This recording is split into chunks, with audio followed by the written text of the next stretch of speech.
Greetings, welcome back to another episode of the Death Taxes and Sports Podcast. My name is Jeff Long. I'm here with my esteemed colleague, Mr. Gary Johnson. We're excited to be bringing you yet another fantastic episode.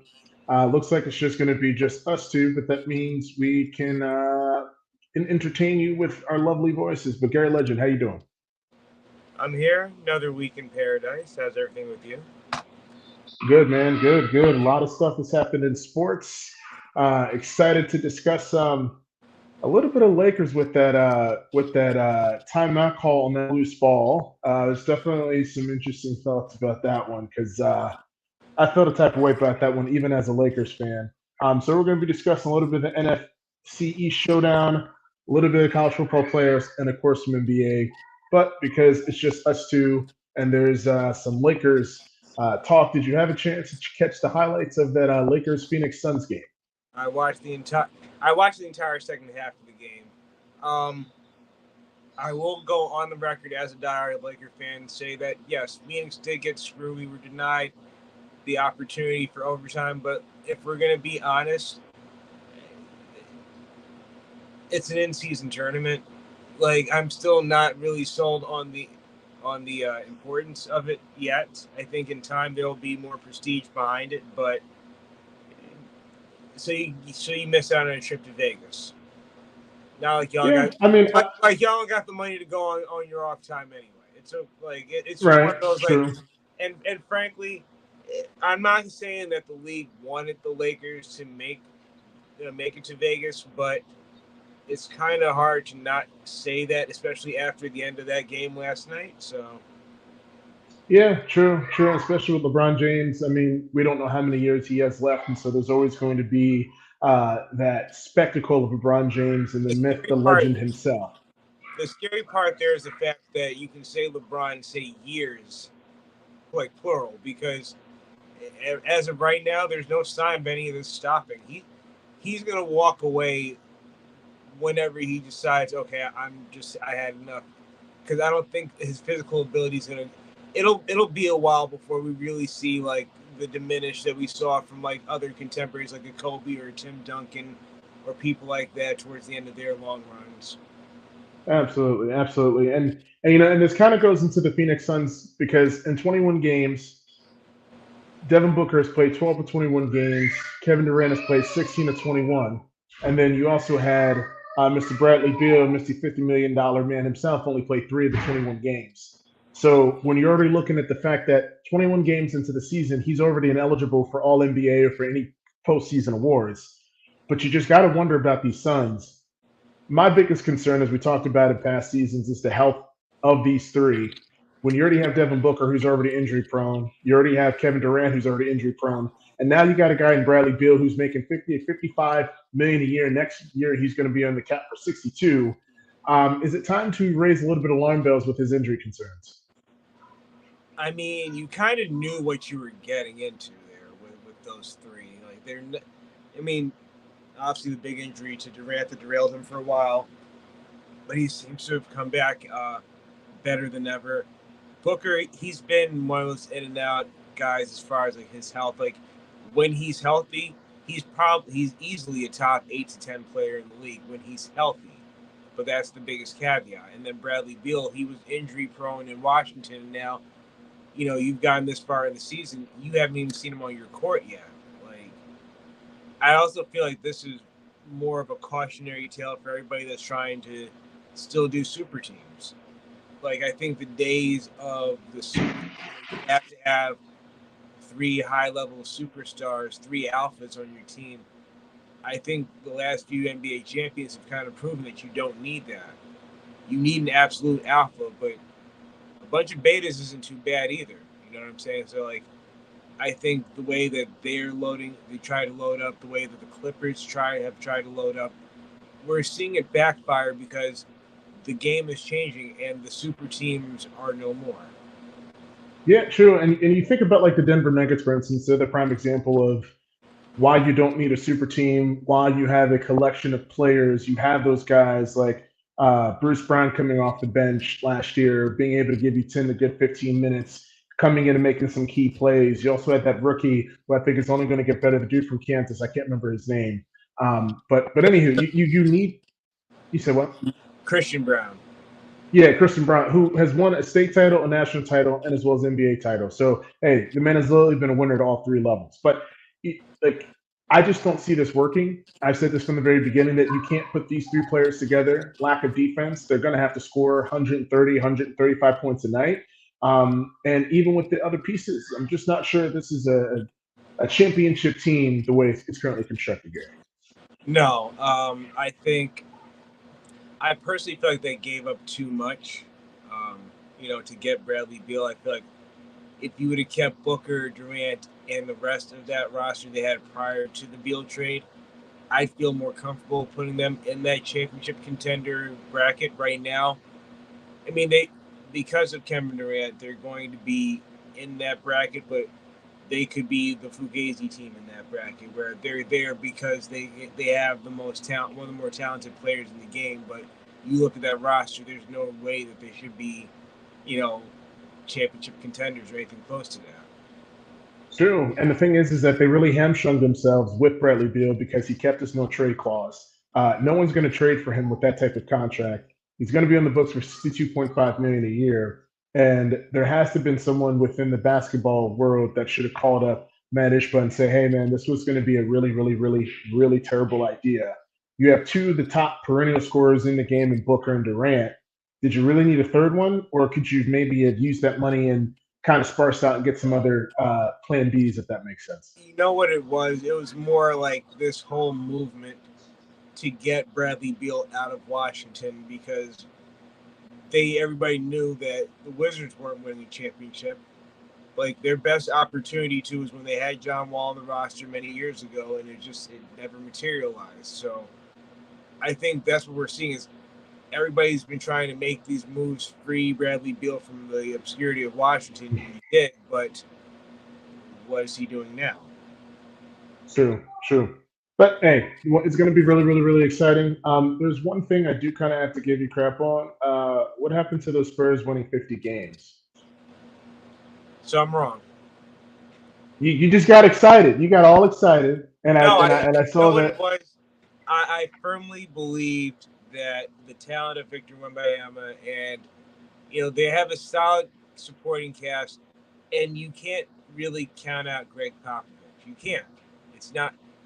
There's enough. It's the Bill Belichick argument. There's enough of a body of work that if there's anybody that's going to figure it out and have that kind of turnaround, it would be a Greg Popovich, and he's actually done it. Well, he didn't do it the first time, and he was kind of he was the GM the second time. So, this time now with having Victor Wembanyama, having that chance, having that generational talent, you thought that they would take that next step, and I think there's a lot of growing pains there. I think there is, without question, room for growth. So, yes, no, they're not going to win 50 games. I take it back. I freely and willingly on this live broadcast take back what I said. They're not going to win 50 games. They'll lose 50 games. They might lose more, but the verdict is still out there.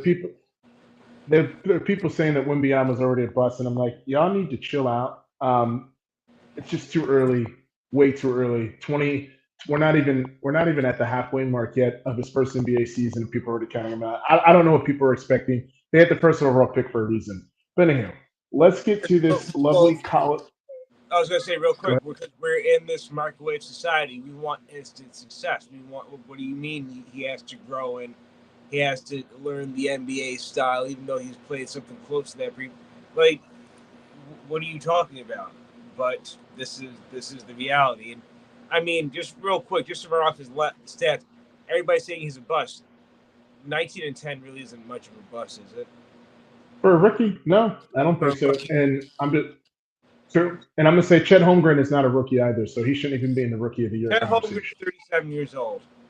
He's older than all of us. I mean, if there's a little bit of a little gripe that I do have is when like players like Ben Simmons, who missed his first year after he got drafted because he didn't play a game, he's still eligible to be a rookie, but yet you still are practicing with the team, you're still traveling. Like there's still those intangibles that you don't see that they have over a rookie where they can still get mentorship from professionals. They're still in the practices. They're still in the NBA atmosphere, and I still think that has to account for something. It does. It's almost like they need to call it like a redshirt year. Like if they're going to do that, it needs to be officially a redshirt year, so that we're not sitting here having this debate. Because yes, a redshirt year means that you come back and technically you're a freshman because you didn't play at all your first year. But at least there's a definition for it. The NBA is just like, he's going to miss a year. He's back. Or he's still a rookie. How? You paid him. Right? It's like you paid him a year's salary. Exactly. It's almost like when Johnny Manziel won the Heisman, he said he's the first freshman to do it. I'm like, he's a redshirt freshman. See, he's a redshirt freshman, so he could say the first redshirt freshman, but we haven't had a true freshman to win the Heisman. Completely two different distinctions. But anyway, that's another topic for another day. Now, I know you don't watch college football too much, but you know the topic that's about to come up that everyone has talked about: Florida State getting snubbed. Now, there are two different sides that you look at this, right? There are two different groups. There's the side of individuals that say they deserve it, and there's the side of the ones that say, are they one of the four best teams? Which side are you on? Now, funny enough, I actually have, I've been paying attention to this, and I can say I'm on the side that you're punishing a team for going undefeated, beating everybody that they've put in front of them. That's been put in front of them. Yes, they lost their starting quarterback, but that means that you are putting so much more value on one person than an entire team. That part's messed up, no matter how you slice it. Do I think Alabama should have gotten in? No, but it's the NCAA. Gotta have their Bama or their Georgia, and when Bama beat Georgia, that made their decision real easy for them. You look at Texas; they got robbed as well. Like, let's not ignore just Florida State. I think Florida State has the biggest gripe because at the end of the day, 12-0 is 12-0. You beat everyone. You won your conference championship. It's not their fault that their conference is not a football conference. The ACC has been and will forever be a basketball conference. And it's not their fault that the SEC has no desire to welcome them into their bunch. So they're sitting here screwed over because of they are victims of circumstance. So this one is a tough one for me because I feel that when you look at the product on the field, right? Even when Jordan Travis was the starting quarterback, they beat Boston College by 2. They had a lot of games where they weren't as convincing, even where Jordan Travis was playing quarterback. Then you go, and then he goes down. They barely beat an unranked Florida team with the backup quarterback. Then with the third-string quarterback, they only scored 16 points, and they suffered against, yes, a Louisville team, top 25, but they were not like a juggernaut, and they still should have won rather convincingly. Now, if they had won out and blew them out like 30-0, then I'm like, okay, sure. But yes, they're 13-0, but they're not that same 13-0 team without Jordan Travis. But I understand. I get where you're coming from. Hold on. Go ahead. No, but to counter that, it's like, yes, I understand where you're coming from, but it's not like Florida State went out there and said, not even them. I'm looking at Alabama beating Georgia. That wasn't a blowout. That was very much a close game. So, yes, I get the argument on that end of it being like, yes, Alabama's close win is far more impressive than Florida State's close win. But if we live in the world of men lie, women lie, numbers don't, 13-0 is better than 12-1. I don't think it's as. We can parse this in so many different. I know it's not as cut and dry as I just made it out. Yeah, and that's what I'm saying, right? Like Florida State's strength of schedule ranking was 55 compared to Alabama's 3. Okay, Alabama's only one loss back in the season was to a number 7 Texas team that beat them by 10 points. But ever since then, they beat LSU, they beat Ole Miss, and to still beat the number 1 team in the country Again, I think Florida State was deserving, but I do not think they're one of the four best teams. Now, if they go out and they play this Georgia team and they just get completely rocked, like completely stomped, that's just going to show that they were probably going to be another TCU. But it's no here nor there. I think they got snubbed when they're being 13-0, but I do not think they were one of the four best teams in the country. No, and you know what? But then this is where I look at the 12 teams and I'm like, so where do you think this is going to get better with 12?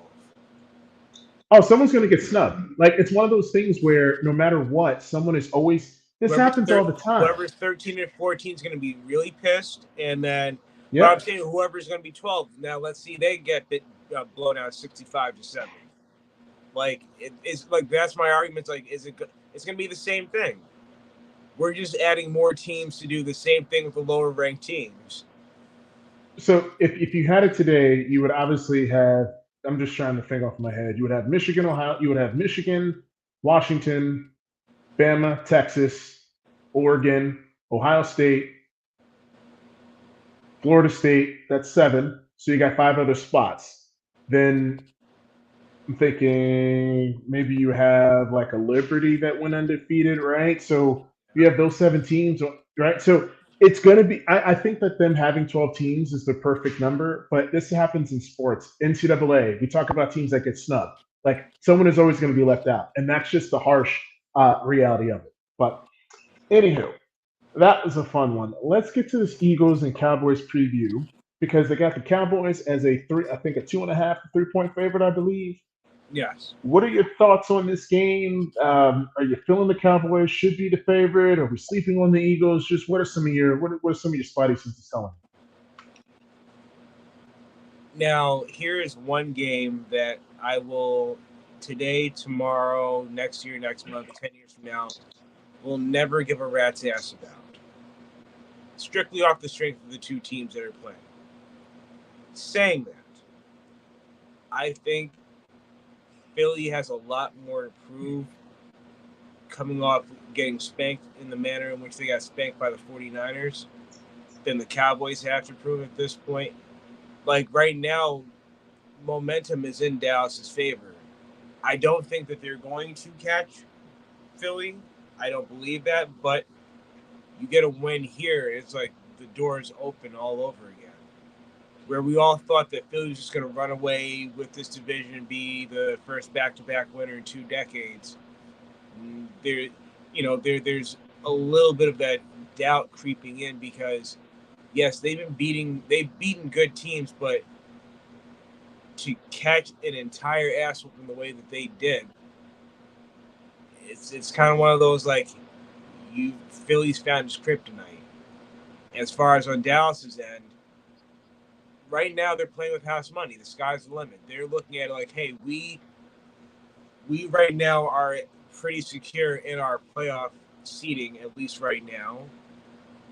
Let's go out here and knock off Philly, add another little dent to their armor, and see what comes up for the rest of the season. True, and so for That's My Sports, the Niners the best team in the NFL right now. I think, Gary, we both can agree that, yes, the 49ers are the best team, clearly hands down. They are the best team. I said last episode that they were the most complete team, and they went out here and they showed it. Yeah, and it's all just going to be dependent on health. And we saw with Purdy, without Debo and all those other key weapons, he wasn't the same quarterback. Now that he has his guys back, the sky's the limit. But we'll see. This game is kind of a tale of 2 different parallels for me. It's like the Cowboys, they're riding high right now because Dak Prescott is an MVP candidate all of a sudden. But for me, this game is going to be a close game. And I think if it's a close game, it's going to be to the Eagles' benefit. To me, it's going to come down to the moments. Who's going to be the quarterback that's going to be able to will his team to victory if it's a 20-17 game? Who do I trust most? Jalen Hurts. Even if he's not having his best game statistically, what he has shown week in and week out is an ability to be able to will his team to victory. This is not the same team as – You say what? That clutch gene is real. That's what I'm saying. Like, to be able to march down to win that game against the Bills, I mean, yeah, say what you want about that defense, but that's still a relatively talented roster, albeit the record doesn't show it.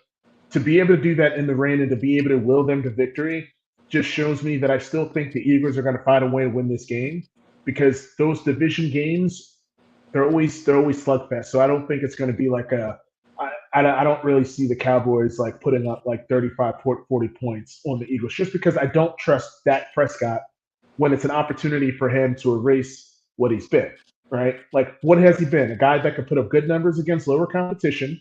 Now, this is the opportunity to do it. And there's too much of a sample size, 8 to 9 years in, that I think all of a sudden he's going to become this great quarterback that's going to be able to put up points against top quality competition. No, this is Dak Prescott is who Dak Prescott is. That's not changing. He's good, but he makes that stupid mistake that costs you your season.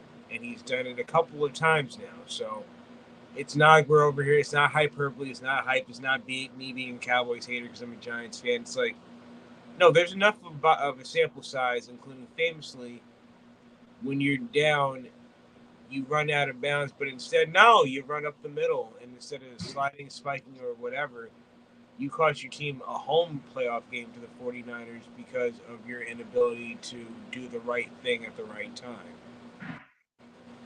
Yeah, I mean, it's always gonna come down to him. And it's not trying to throw shade to the Cowboys fans, but I think they're delusional if they think that they're going to be able to win a championship with him. I don't know. Listen, every year is the Cowboys' year since 1996. I mean, that's simple.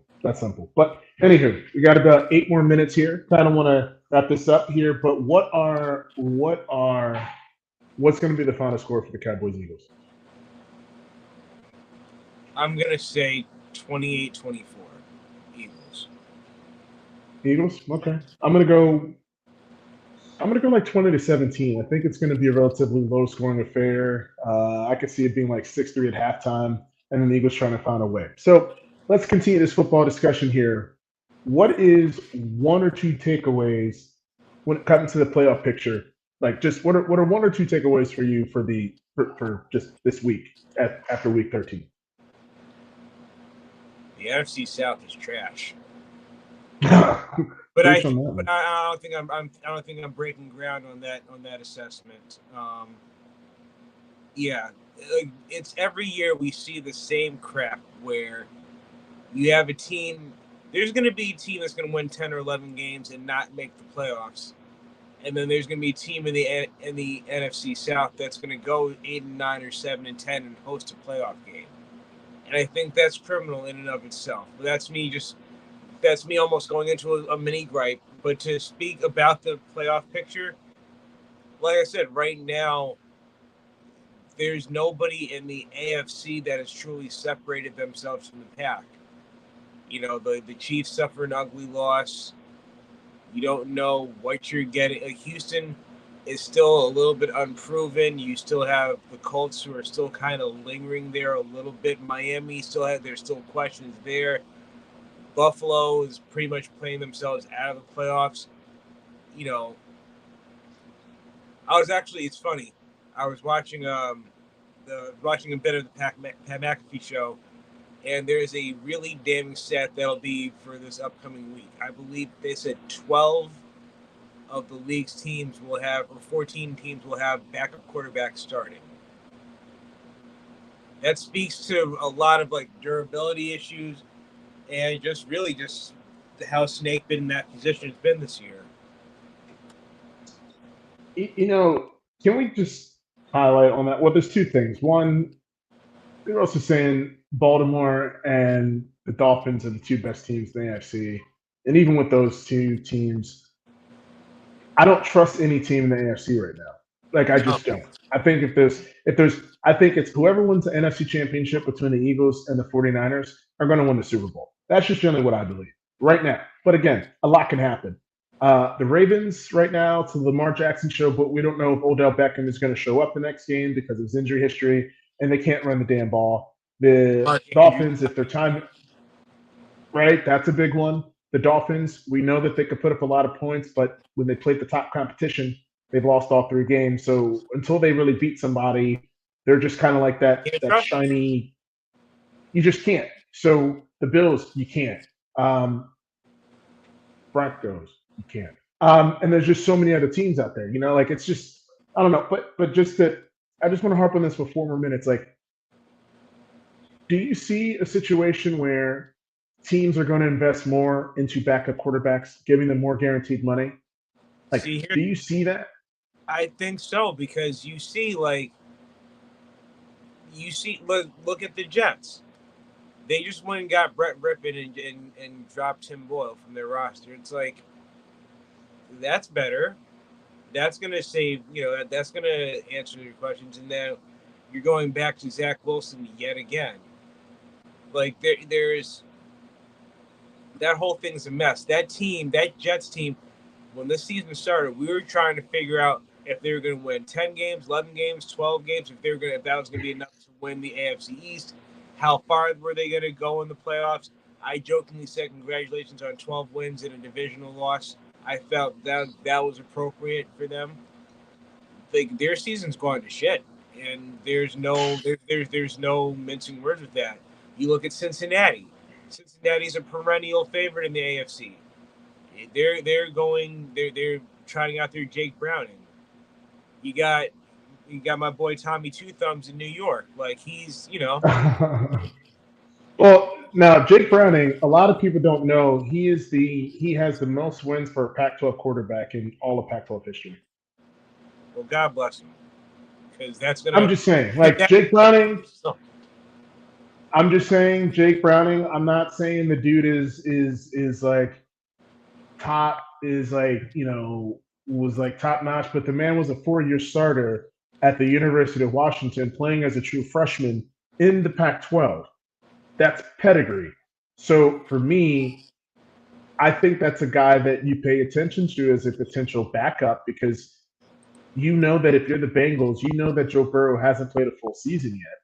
So if you see what Jake Browning's able to do and he's able to sustain this level of play, you keep him. You give him a little bit more guaranteed money. But I think with all of that, there's 2 things. One, I think this is probably one of the – go ahead. No, go ahead. I think, one, this is probably one of the worst seasons of football that we've ever seen. Oh, yeah. And 2, if you're the Jets, you're slapping yourself on the head, because you're like, damn, we see how this AFC's going. And if Aaron Rodgers was – you just wonder. This could have been the Jets' year to come out the AFC with how up and down.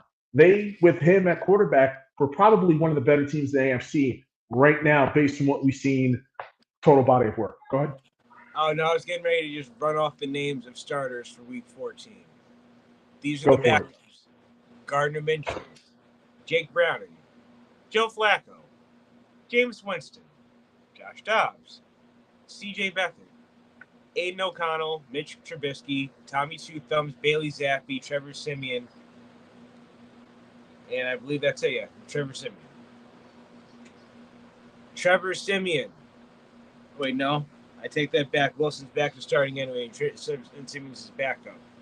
But either way, 11 of the 32 teams in the NFL are going to trot out a backup quarterback. And of those 11 teams, by my count, 1, 2, 3, 4, 5, 6, 7 of them are within the playoff hunt. That's bad. But, we talk about this. We talk about, all the changes, all the things that could come from all this. And lo and behold, we'll probably get to the Super Bowl, and it'll be Mahomes versus Brock Purdy or something like that. And it'll be a status quo. Yeah, this NFL season, Tom Brady has a point. I mean, that's simple. Yeah, he has a point. It's one of the worst teams. He's missed. But, right? Listen, I don't know, man. But you said you want to do a grade today, Gary. I feel like you have one. Just say what's on your mind. No, just, we talked about we've talked about this season. We've talked about the backup quarterback situations and all that. Really, just, you're right. It's going, this season has really shined a light on how you need to have 2 quarterbacks on your roster. You need to have obviously your starter. You need to have a capable backup because the Jets, they should be winning the NFC or the AFC East based off of how the rest. Buffalo is not what they not as advertised. New England, they're done. Miami can be beat. Like they're not some King Kong world beaters. Like they're going to be a team that falters in the playoffs because of something, whether it be just not being able to stop anybody on defense or whatever the case is. But you look at them, you look at all these different teams, especially, and like I said, we mentioned the NFC South. We've talked about. Oh, I want to say something real quick to Giants fans who right now are looking at this team at 4-8 and going, hey, they could run the table. They're only 2 games out of a playoff spot. Stop it now. Because what we're not going to do is continue to make us think that we are more than what we are. Let this team finish 8-9, 9-8, and be able to make the playoffs. What does that even mean? They're going to get smacked in the playoffs, and then we're going to be right back here at square one. I wasn't joking when I said, yo, lose out. Take all the losses because, yes, you're not going to draft another quarterback, but this team is not, I repeat, is not what everybody's making them out to be. They are 4-8 for a reason. And that's my little rant. That's what I got for you. But I need my fellow Giants fans. We're not the delusional ones. We're not Dallas. We don't think every year is our year. Any reasonable, right-minded Giants fan knows, hey, Tommy DeVito is a great story. Again, Disney Plus, fall 2024. The movie's coming out. We already know it. We got Zac Efron in there. I think Timothy Chalamet as well. For Brian Daboll, I was gonna go. I'm trying to think because I was gonna say Bobby Moynihan, but he lost weight, so it'd have to be somebody big and bald-headed. But we'll come back to that. Okay. All right. Well, hey. There you go. Sky's the limit, sir. Sky's the limit. But we'll see, man. But hey, glad we were able to get you on. We got one more episode before the holiday season. Next week's football games are going to be very, very, very interesting to watch. I just hope there's not any bad football. I'm trying to think. There was a Thursday night game that was this Thursday night game? No, the Monday night games. Patriots. I think Patriots and Steelers. Or did they already play? Was that this Monday? I believe so. Which 10 years ago that would have been a great matchup. Now it's who cares? Oh my God, dude! They need to do something about being able to flex terrible matchups because you look at games late in the season, oh, this could be a good matchup. Now it's not so much. And that's a very good question. I do not know, but we will. Should we mention something or should we just leave that alone? No, I mean, really, just want to give our best wishes to Ben and his wife. Everything's cool for anybody freaks out. Everybody seems to be okay, but just want to give him a shout out. Hope everything is well, and yeah. Sending prayers to Ben and his peeps. He'll be back on. He'll be back on next week. And then just one more thing: bring grass to NFL stadiums. Amen. Wholeheartedly agree. Amen. Wholeheartedly agree. Yeah, but anywho, all right, folks. This was a little bit of a shorter episode. Looked like we got some good content in. We appreciate all the support. We'll be back next week, same time, same place for episode 114. Until next time, peace out.